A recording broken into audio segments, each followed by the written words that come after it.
Halo teman-teman, salam hangat dari Surabaya. Saya Ilham dari Sevima. Inilah kisah unik, pencapaian, dan inspirasi dari kampus-kampus di seluruh Indonesia yang kami rangkum dalam Flash News Mitra Sevima. Baik, terima kasih atas waktunya. Bersama kita sudah ada Bapak Haji Subakir, SKM MKes. Beliau merupakan Ketua Stikes Harapan Ibu Jambi. Nah, kali ini kita akan membahas mengenai masa perkuliahan di ajaran baru di saat pandemi sudah mulai mereda nih. Apakah akan ada perbedaan atau seperti apa? Tapi sebelumnya, kita mau tahu dulu nih Pak Subakir mengenai Stikes Harapan Ibu Jambi. Bisa diceritakan sejarah singkat Pak terkait dengan Stikes Harapan Ibu Jambi ini, Pak. Oke, terima kasih. Jadi Stikes Harapan Ibu Jambi itu didirikan pada tahun 2000. Itu pada waktu itu mulai dari satu prodi, kemudian 2 tahun berkemudian akan, yaitu prodi pertama itu kesehatan masyarakat, kemudian 2 tahun kemudian dilanjutkan dengan program studi ilmu keperawatan, kemudian 5 tahun lagi itu ada program studi farmasi, dan yang terakhir adalah program studi nurse, program studi profesi nurse. Jadi saat ini sudah ada 4 program studi. Kebetulan untuk institusinya, Stikesnya sendiri sudah terakreditasi dari Ban PT dengan kategori B, sedangkan untuk program studinya sudah terakreditasi oleh LAMPTKes dengan kategori B semua. Ya, alhamdulillah sekarang ini sudah sedang dalam proses juga reakreditasi lagi ini tahun berikutnya. Lagi proses nih ya Pak untuk reakreditasinya Pak. Kenapa? Sedang proses untuk reakreditasi saat ini. Iya, sekarang ini sudah reakreditasi lagi untuk kriteria 9 ini. Baik Pak. Nah, ini Pak terkait dengan sebentar lagi kan akan memasuki ajaran baru ya Pak. Dan kita sudah hampir 3 tahun nih Pak menjalani masa pandemi seperti ini Pak. Nah, nanti saat ajaran baru ini apakah ada sistem perkuliahan yang berbeda atau memang nanti akan udah full offline atau masih mix Pak? Ya, untuk program proses pembelajaran yang kita rencanakan tetap saja kita menggunakan sistem mix, ya, sama seperti tahun-tahun sebelumnya. Sebelum pandemi pun tidak semuanya full dengan tatap muka, jadi kita tetap menyelenggarakan setiap mata kuliah itu kecuali untuk praktikum ya. Itu untuk setiap mata kuliah itu ada kegiatan-kegiatan perkuliahan secara online. Jadi pada tahun ajaran ini kita yang pada prinsipnya itu kita laksanakan secara offline, itu dengan tetap menerapkan protokol kesehatan. Namun itu dalam beberapa pertemuan kita menyelenggarakan secara online ya. Berarti memang tetap masih menggunakan mix ya Pak ya? Ya. Nah, kalau untuk kesiapannya sendiri Pak dari pihak kampus maupun mahasiswanya seperti apa Pak untuk yang saat ini? Kesiapannya kita cukup siap ya untuk pelaksanaan pembelajaran secara online itu enggak masalah gitu. Kita dengan kegiatan perkuliahan pakar, itu kuliah umum dan sebagainya, apalagi kalau dosennya jauh begitu ya, dosen pakar, kita memilih kuliah secara online juga. Baik Pak. Nah ini kalau di Stikes Harapan Ibu Jambi masih proses penerimaan mahasiswa yang barunya masih berjalan ya Pak? Masih. Karena sampai kapan Pak? Kita perkuliahan tahun akademik kita itu dimulai bulan September.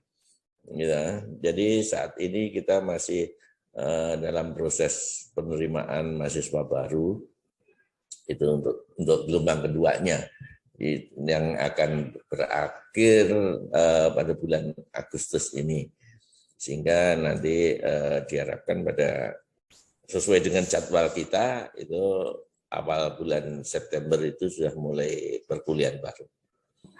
Ada target nggak Pak untuk jumlah mahasiswa tahun ini berapa banyak gitu Pak?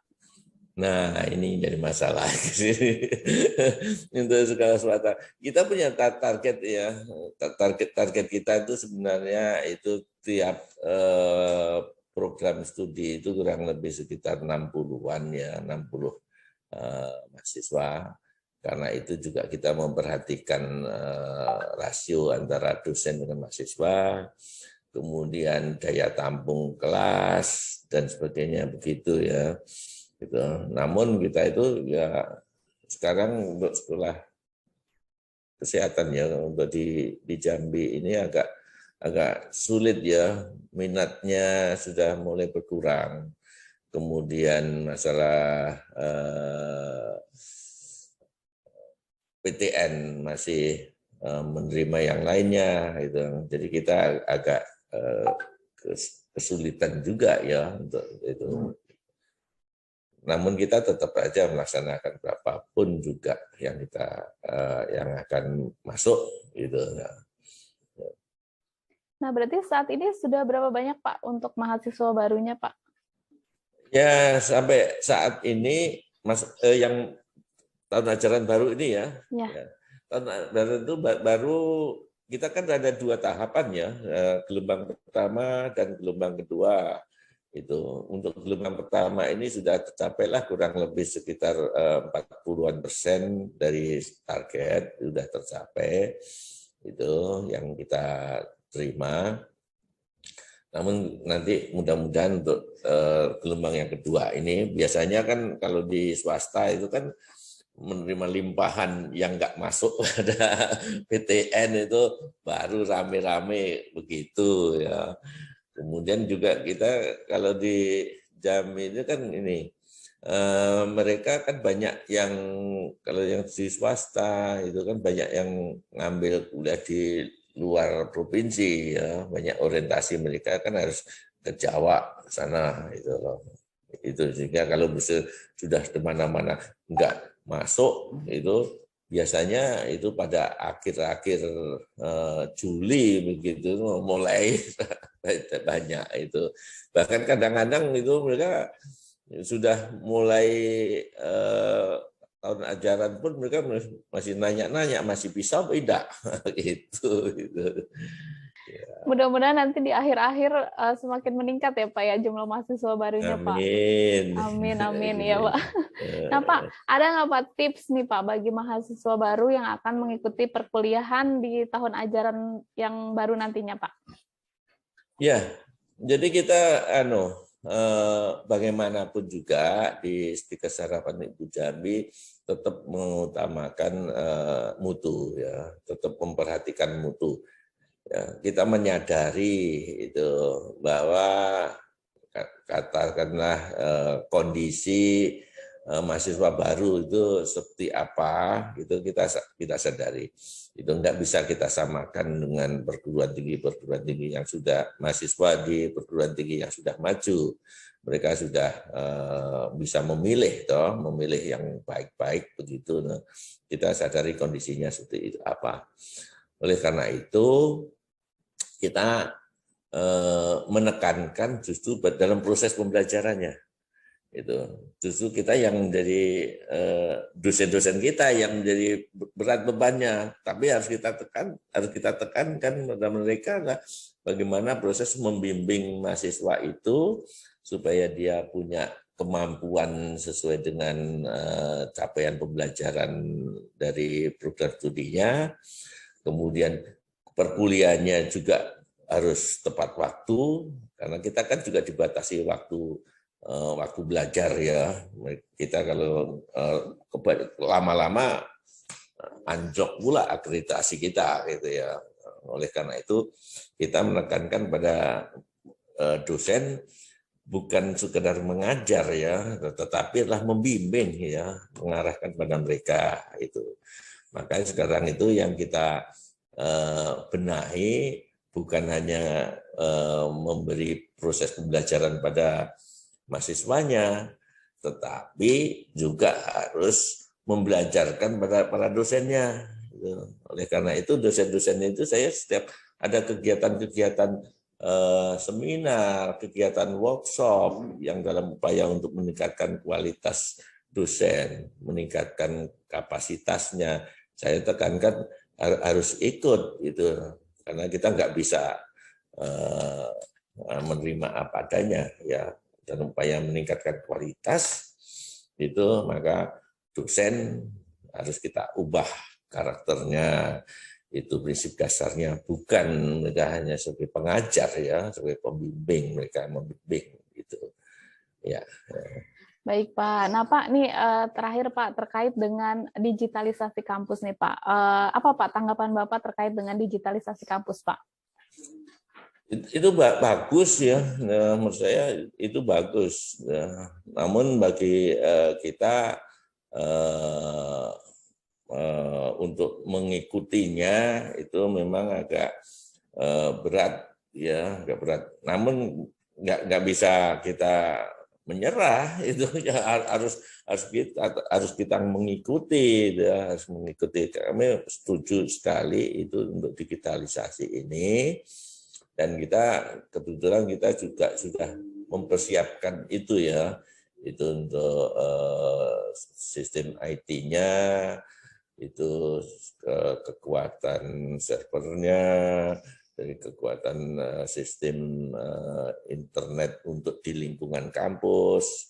Itu kita kebetulan aja kita sudah punya modal itu ya, modal hardware-nya itu sudah ada, itu tinggal bagaimana kita mempersiapkan software-nya, mempersiapkan tenaga-tenaganya untuk memanfaatkan hardware yang ada ini. Kami siap, maka setiap ada perkembangan-perkembangan itu saya selalu membicarakan pada unit IT-nya. Coba kita pelajari, kita sama-sama kita distribusikan pada dosen-dosen itu bagaimana memanfaatkan sistem pembelajaran itu. Itu Mas. Baik Pak, terima kasih banyak nih Pak atas waktu dan kesempatannya Pak berbincang dengan Sevima. Sudah panjang lebar nih ya Pak, kita membahas terkait dengan penerimaan mahasiswa baru, terus juga pelaksanaan nanti ajaran baru seperti apa gitu. Terima kasih banyak Pak. Oke, sama-sama. Iya Pak. Nah Pak, kalau misalnya untuk akreditasinya itu sekarang sudah sampai mana ya Pak untuk reakreditasinya? Sudah berjalan sampai mana? Reakreditasi yang sudah yang dalam proses kan dari program studi farmasi itu sudah kita upload. Kita sudah tinggal menunggu visitasi dari asesor. Sedangkan untuk institusinya dalam proses penyiapan dokumen yang akhir Desember nanti sudah kita ajukan, sudah kita upload. Oh iya. Mudah-mudahan bisa meningkat ya Pak akreditasinya Pak. Amin. Nah kalau ini tuh ada uji kompetensi juga ya Pak? Kalau ada. Itu kapan Pak pelaksanaannya Pak? Karena untuk uji kompetensi untuk pendidikan profesi kita mengikuti jadwal yang ditetapkan dari pusat. Oh ya. Karena penyelenggaraannya itu yang menetapkan dari pusat ya, tinggal kita hanya pelaksanaannya kita di sini. Ya. Baik Pak, semoga lancar semuanya ya Pak ya. Oke, amin. Iya, salam dari Surabaya Pak. Terima kasih banyak Pak atas waktunya. Ya, assalamualaikum warahmatullahi wabarakatuh. Waalaikumsalam warahmatullahi wabarakatuh.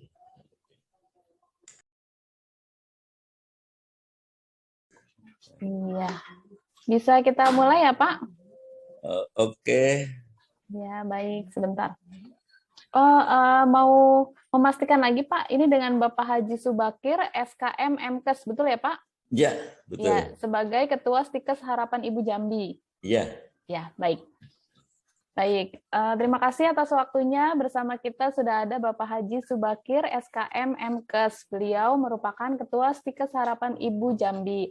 Nah, kali ini kita akan membahas mengenai masa perkuliahan di ajaran baru di saat pandemi sudah mulai mereda nih. Apakah akan ada perbedaan atau seperti apa? Tapi sebelumnya, kita mau tahu dulu nih Pak Subakir mengenai Stikes Harapan Ibu Jambi. Bisa diceritakan sejarah singkat Pak terkait dengan Stikes Harapan Ibu Jambi ini, Pak.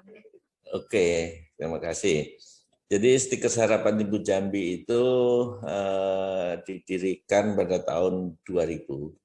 Itu pada waktu itu mulai dari satu prodi, kemudian 2 tahun kemudian akan, yaitu prodi pertama itu kesehatan masyarakat, kemudian 2 tahun kemudian dilanjutkan dengan program studi ilmu keperawatan, kemudian 5 tahun lagi itu ada program studi farmasi, dan yang terakhir adalah program studi nurse, program studi profesi nurse. Jadi saat ini sudah ada 4 program studi.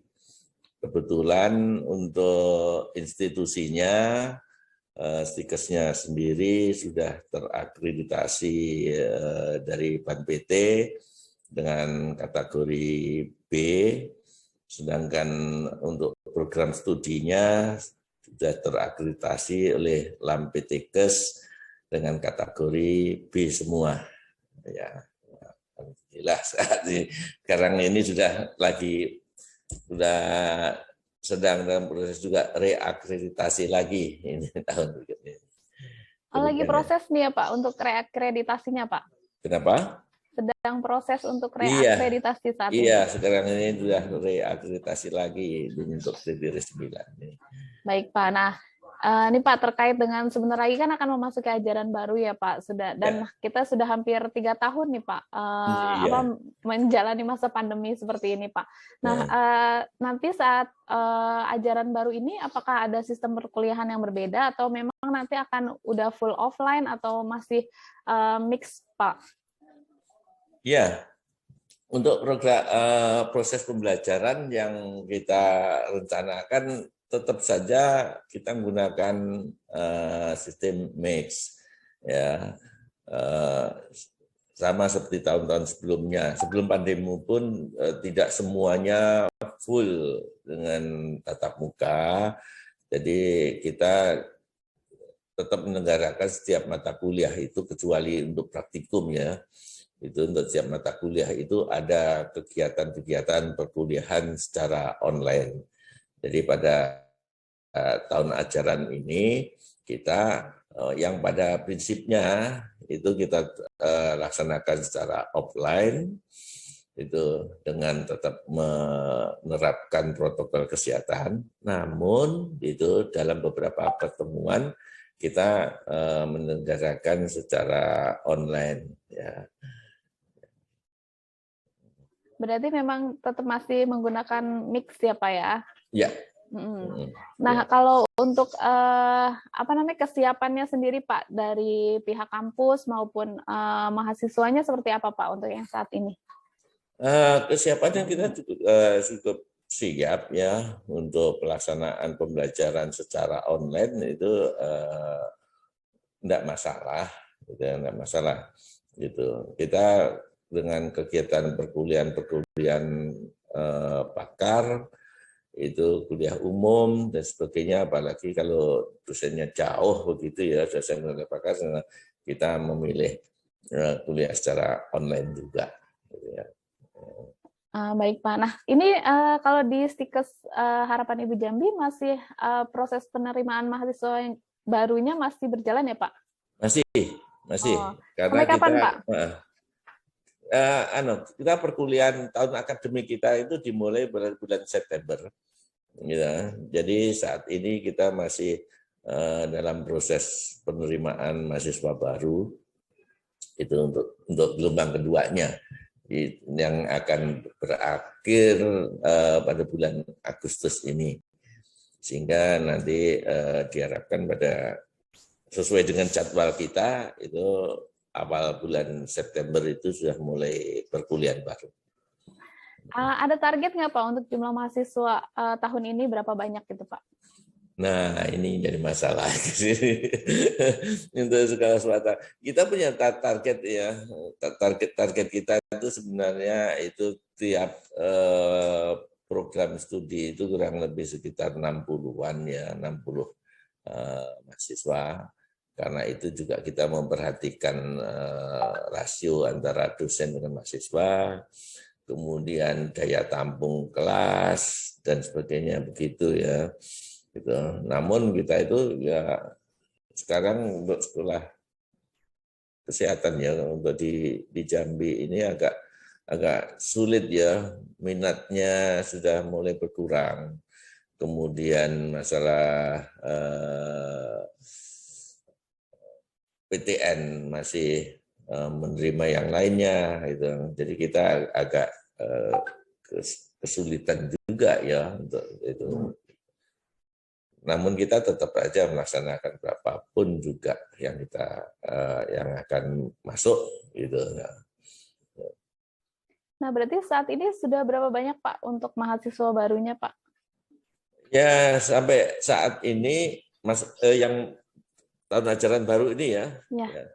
Tahun ajaran itu baru kita kan ada 2 tahapan ya, gelombang pertama dan gelombang kedua.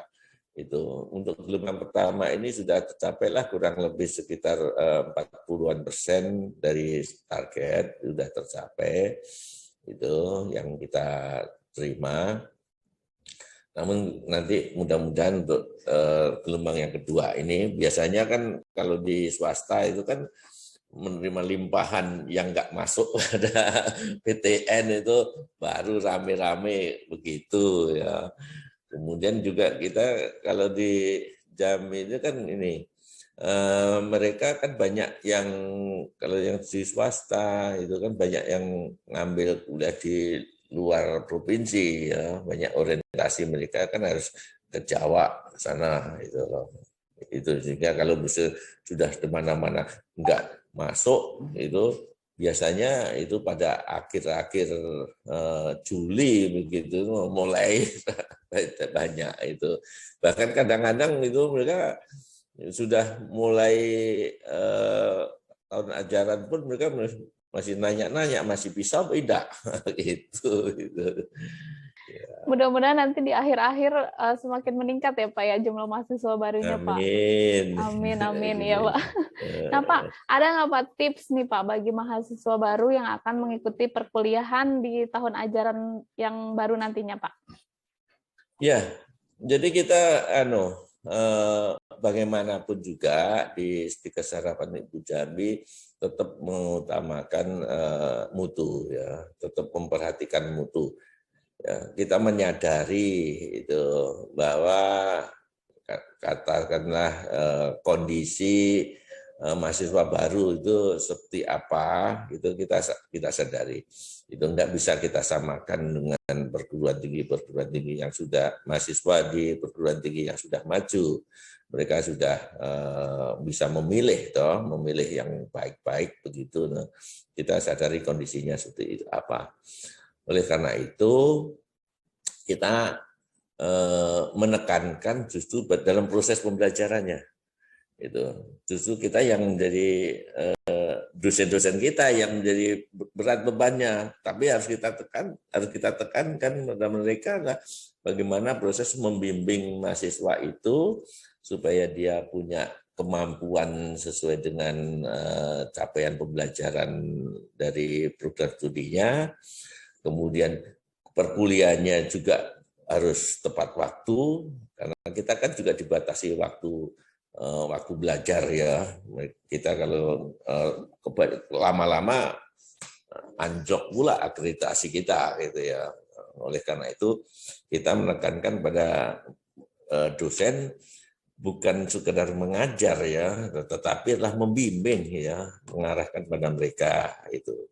Makanya sekarang itu yang kita benahi bukan hanya memberi proses pembelajaran pada mahasiswanya, tetapi juga harus membelajarkan pada para dosennya.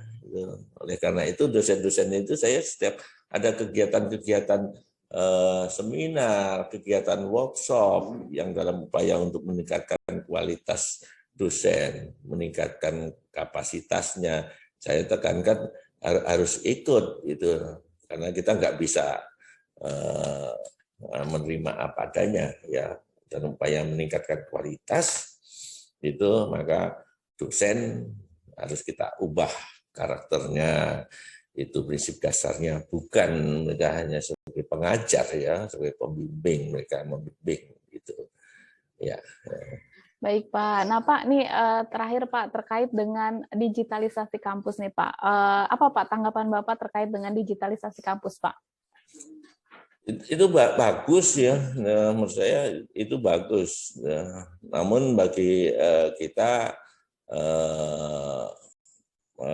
untuk mengikutinya itu memang agak berat ya, agak berat. Namun nggak bisa kita menyerah, itu ya harus kita mengikuti ya, harus mengikuti. Kami setuju sekali itu untuk digitalisasi ini, dan kita kebetulan kita juga sudah mempersiapkan itu ya, itu untuk sistem IT-nya, itu kekuatan servernya, dari kekuatan sistem internet untuk di lingkungan kampus. Itu kita kebetulan aja kita sudah punya modal itu ya, modal hardware-nya itu sudah ada. Itu tinggal bagaimana kita mempersiapkan software-nya, mempersiapkan tenaga-tenaganya untuk memanfaatkan hardware yang ada ini. Kami siap, maka setiap ada perkembangan-perkembangan itu saya selalu membicarakan pada unit IT-nya, coba kita pelajari, kita sama-sama kita distribusikan pada dosen-dosen itu bagaimana memanfaatkan sistem pembelajaran itu. Itu Mas. Baik Pak, terima kasih banyak nih Pak atas waktu dan kesempatannya Pak berbincang dengan Sevima. Sudah panjang lebar nih ya Pak, kita membahas terkait dengan penerimaan mahasiswa baru, terus juga pelaksanaan nanti ajaran baru seperti apa gitu. Terima kasih banyak Pak. Oke, sama-sama. Iya Pak.